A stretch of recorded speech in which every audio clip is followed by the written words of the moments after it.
Hello and welcome to Bags of Action. This is a 5-minute review of Ironclad from 2011.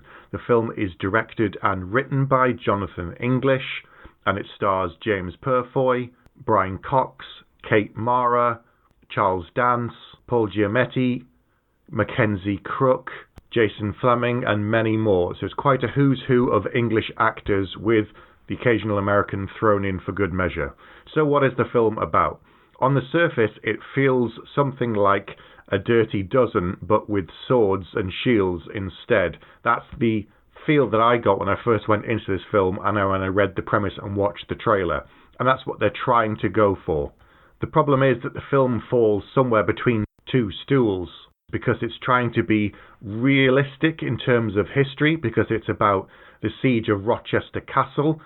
So there's a lot of history stuff to bring in, but then some of the characters don't really get much time or space, and we don't really know anything about them.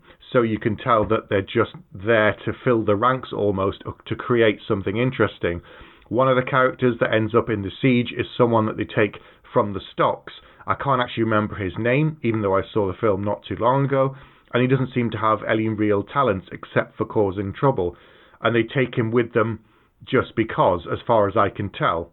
James Purefoy is in the lead as Thomas Marshall, a Knight Templar who is leading this band of rogues in defence of the castle against the quite insane and erratic King John, played by Paul Giamatti, who is properly chewing the scenery in some points and has a right rant or two. Should also mention that Vladimir Kulik is in it, who's played the villain and thugs in lots of roles because he's quite a tall, distinguished guy. I remember him from the 13th Warrior, and he was excellent in that.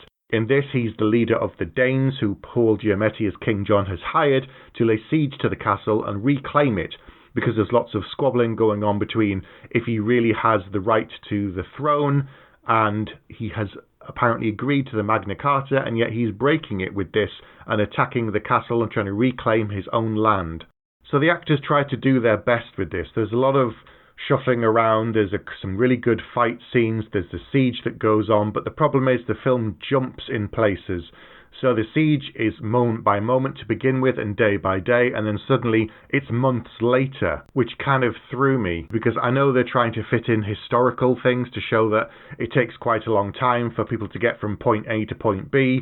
Information takes a long time to move, but as I said, the film falls somewhere between two stools, because if it's supposed to be a historical drama, it's not quite there, and if it's supposed to be just quite a good action romp, it doesn't develop the characters very well beyond the main one with James Purefoy as the Crusader and Templar. I was really looking forward to this film because I was in the mood for a good kind of action film, but with swords and sorcery perhaps. The fact that it was just a straight drama and there wasn't any magic didn't bother me in the slightest.